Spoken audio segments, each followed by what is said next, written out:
Hello, this is Todd Shank from Premier FPL. I'm going to be doing the Game Week 7 tips here. Sorry I didn't get to it last week. Got pretty busy with work and some other stuff, so didn't really get a chance to jump in and really get out any tips or really anything.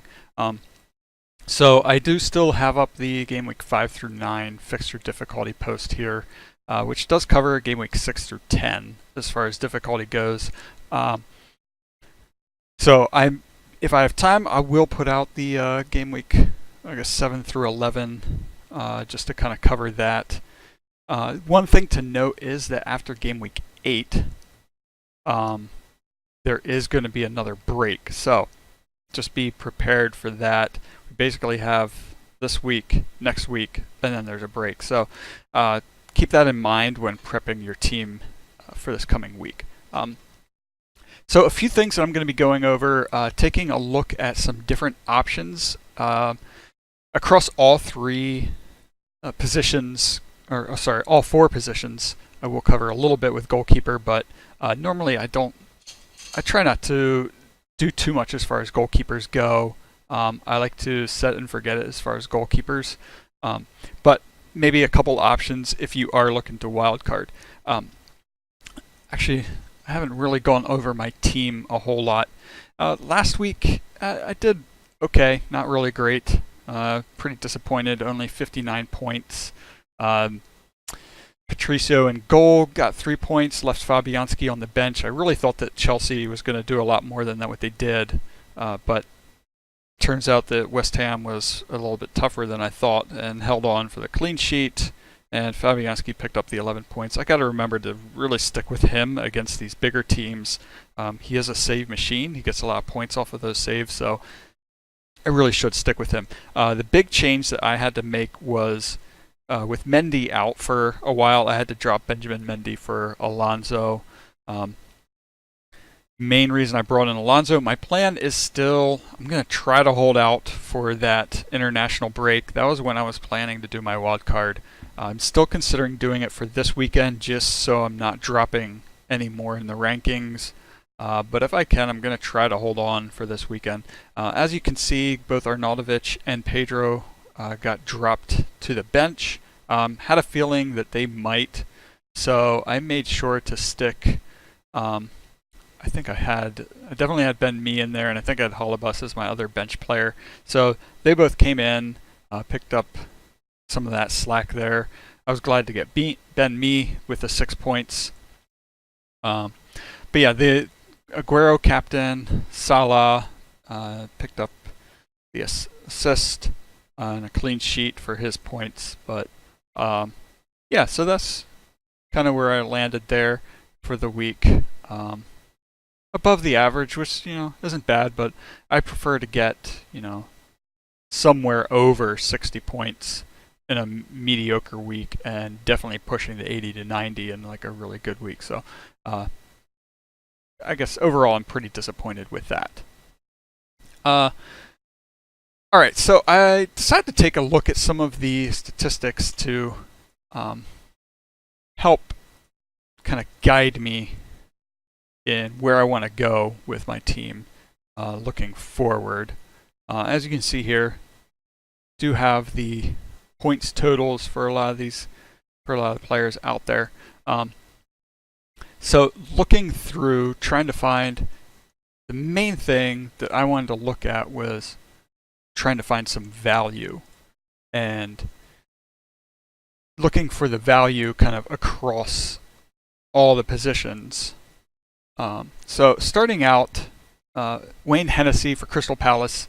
If you do sort this by, you can go in here, sort value by season. Hennessy comes up here at the top. So you have Hennessy and Hart as kind of the two best value picks as far as goalkeepers go. So both of them very solid picks. 35 points for Hennessy, 33 points for Hart, in that 4.5, 4.6 range. So, decent picks there. I think I'm still going to stick with Fabianski just because of his save potential.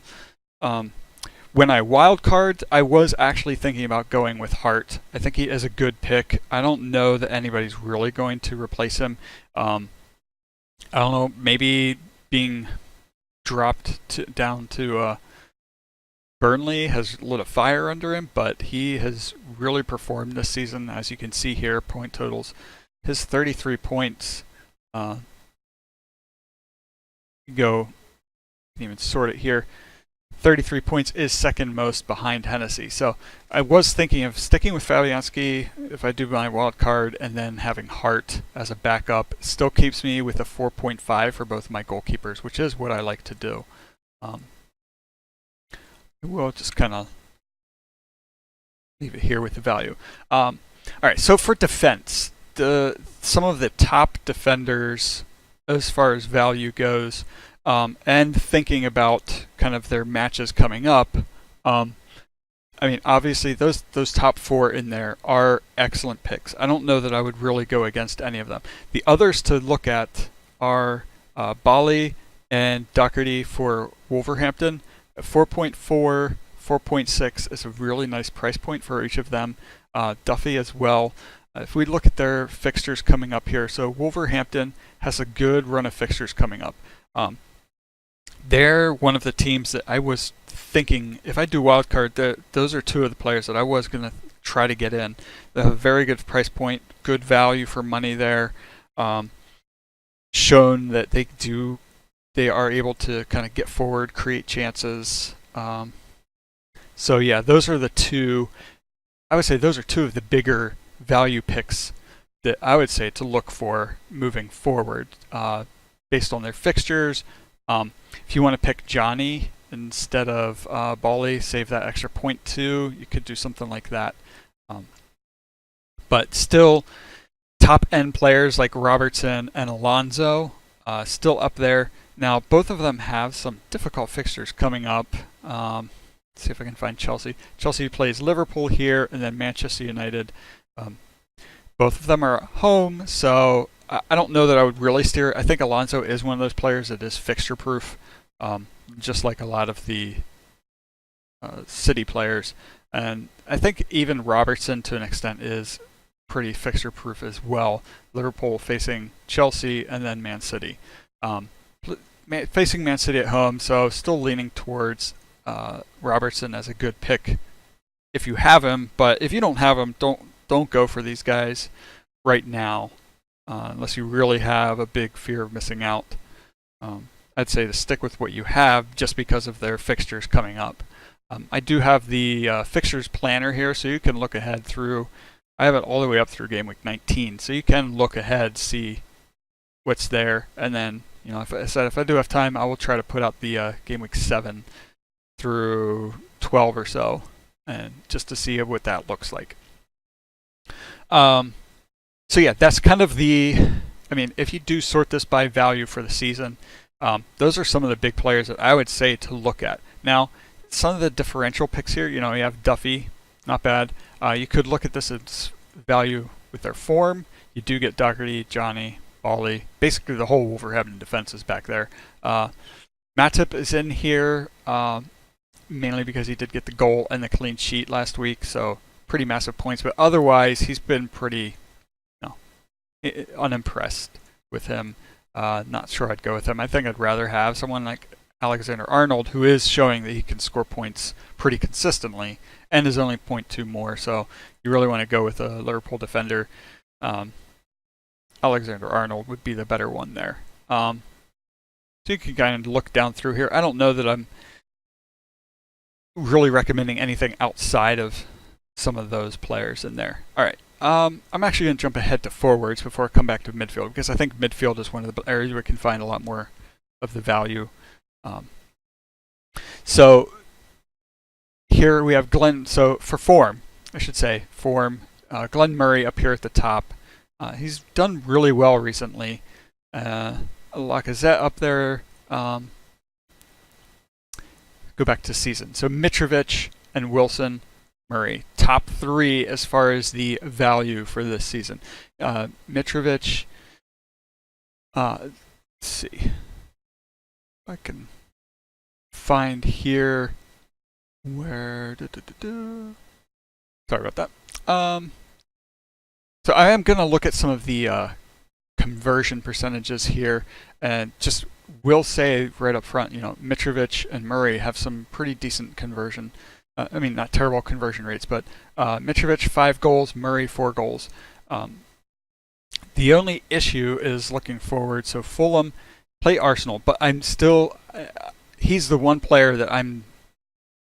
Is one of the players that I'm thinking about in terms of bringing in for a wild card, just because of how well he's been doing this season and trying to get in there before the price rise comes.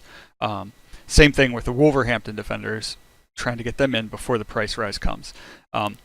Now, Glenn Murray with Brighton, they do play Man City this weekend away. Not a good fixture, but after that, they have some decent fixtures coming up here. Might want to recommend looking at them for like a West Ham for against Newcastle. Fulham have Everton, then they play Arsenal, Cardiff, and Bournemouth. But all 4, I would say, are good matches. Good time to look at Mitrovic. His 39 points is pretty fantastic for a player in a newly promoted team. Not Glenn Wilson. Callum Wilson. Again, great value there. Yeah, so those are kind of the 3 value forwards that I would say to look at. Now, you can always stick with Lukaku's looking much better lately. Harry Kane, you never know when he's going to turn it on, when he's really going to start looking good. I am worried about how the World Cup affected him and how well he's going to do for this season. All right, so one thing that I did want to look at is conversion rates and kind of the shots per goal ratios this season. If I have time here, I'll put this out on my blog just for something to look at. Otherwise, I guess I'll just have to kind of take my word for it. So looking down through here, I have Glenn Murray, Eden Hazard, Sadio Mane, Romelu Lukaku, James Maddison from Leicester City, Alexander Mitrovic, Harry Kane, Sergio Aguero, and then Mohamed Salah. At the top of that list is Glenn Murray. He has 4 goals this season, a conversion rate of 44% from his 9 shots. So that's 2.2 shots per goal, which is actually, I think I do have that. I have that wrong. I'll have to look at my maths again before I post that. But 44% shot conversion, goal conversion rate is very good. Top out of all of those players, including, and Salah is actually at the bottom here, 12% conversion rate. He has 3 goals on 25 shots. It's not looking very great for him. And anyway, so looking at it from the bottom up, it's actually Salah 12%, Aguero's at 13%, 4 goals from 31 shots. Kane has 3 goals from 17 shots with 18%. While Mitrovic has 5 goals from his 28 shots. So he has the most shot, or second most shots, but an 18% conversion rate. So not really great, but he is getting the shots in there. So the more shots he has, the more likely he is to score. James Maddison, 3 goals from 14 shots with 21% conversion rate. Lukaku, on the up here, 4 goals from 16 shots. Same thing with Mane, 4 goals from 16 shots at 25%. So that can kind of give you an idea of who you want to look for as far as bringing in players or transferring out players even. Sorry, I don't have all of that up here. I didn't really have time to go in there and put all those stats on there. Kind of have to take my word for it, I guess. Anyway, now the area that I saved for last is the midfield. Looking at some of these midfielders here, sort by value here for the season. Ryan Fraser is definitely the most valuable midfielder out there, followed by James Maddison. Those are 2 of the guys that I was also thinking I really want to get them in, especially now while they are playing well. Bournemouth still has decent fixtures up here. Leicester City has decent fixtures, so this is a time to bring them in, and the only way for me to do that would be the wild card right now. And I think the thing to look at along with it is, let's see if I can, Højbjerg here for Southampton. Now Southampton, they don't have the greatest of fixtures coming up: Wolverhampton, Chelsea, Bournemouth, Newcastle. But despite them not really playing well at all, he has picked up 20 points, and that's largely from the last 3 matches. The great thing about him is he creates space throughout the rest of your team with his 4.5 price tag here. I think that shows like just, excellent value for him, especially looking through the last 3 matches. As you can even see here, his form, value by form, is at the top here. So looking at a midfield of Højbjerg, Fraser, Maddison, then the other one is Eden Hazard.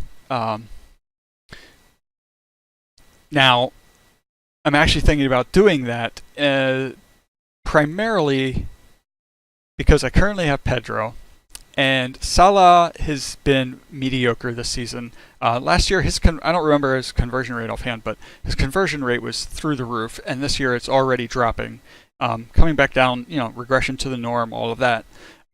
I'm thinking about bringing in Hazard, dropping Salah, probably even dropping Mane because of their fixtures coming up, maybe looking at somebody like a David Silva. But I mean, I know I'm going to have a lot of space if I bring in a team like that. Could really stack up my defense. All right, so the last thing I want to end with here is looking at some of the value, looking at their points per £1,000,000 spent. Ryan Fraser is at the top of that, 41 points with his 5.9 price tag currently. I wouldn't be surprised if it goes up in the next day or so. That's a 6.95, so basically 7 points per million that you spend on him. Definitely at the top of any of the midfielders there. The main thing, I kind of took the higher performing ones. I didn't look at everybody overall, just took the highest performing ones, the ones that are doing consistently scoring points, and put them in for this. So Ryan Fraser at the top, just about 7 points per million that he spent. James Maddison is second here, 34 points, 6.8 price tag, 5 points per million. You might be able to get a better look at it this way. The great thing about Maddison is he's also on free kicks and corners, so he has got more potential to score the goals, get the assists, just get more points in there. Next up, Lucas Moura here. So, sorry, I should have opened this up sooner. 7.4 price tag, 34 points. That's a 4.6 points per million. It's actually 4.59 to set him apart from Hazard, who's next up on here. His 11.0 price tag, 50 points, is a 4.55. So just behind Lucas Moura as far as value. And then you have Mane, whose 10.0 price tag and 44 points is enough for 4.4 points per million that you spend. Now, the primary reason that I did this was just to get an idea of whether it's worth it for me to drop Salah. And looking at him, his 12.9 price tag is the main reason. Freeing up that 12.9 would be huge. 37 points, only scored 3 goals so far this season, 2 assists. It's not looking good for him as far as I'm concerned. And what that's worked out to be is 2.87 points per million that you spend on him. I don't find that to be very great value for money. And that, I know it could just be the confirmation bias, but that's one of the things I was trying to figure out is whether it's worth it to drop Salah and bring somebody else in. With Liverpool's fixtures, I mean, I think that a lot of these Liverpool players are fairly fixture-proof. They're going to score goals, but the issue is like where they're going to score them from. It's kind of the same issue that you get with City and where they're going to do with their rotation. I feel like there's so many players in there that are rotation risks. The one in there I don't think is Aguero. I'm not planning to drop him.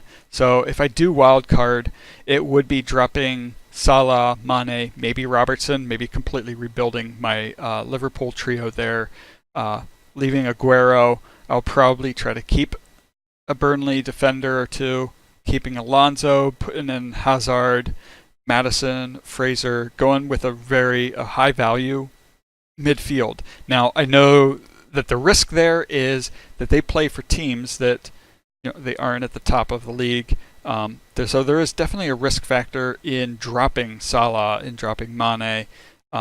So if I do that, it would then include looking ahead, trying to bring back in some of those players by keeping my price, keeping my total spent fairly low, so that I have some buffer space to be able to bring some of those Liverpool players back in for this Huddersfield, Cardiff. Go here to. I'm gonna have to reformat this now that I look at it. So Huddersfield, Cardiff, Arsenal away, Fulham home, Watford away. So great fixtures coming up after these next couple of weeks. So it's definitely something that I'm toying with. Definitely will need a plan to be able to bring back in at least Mane, maybe bring in Firmino somewhere along there. So anyway, so for this week, that's what I'm really toying with for the week, is doing my wild card, trying to bring in some of those guys that are a bit more value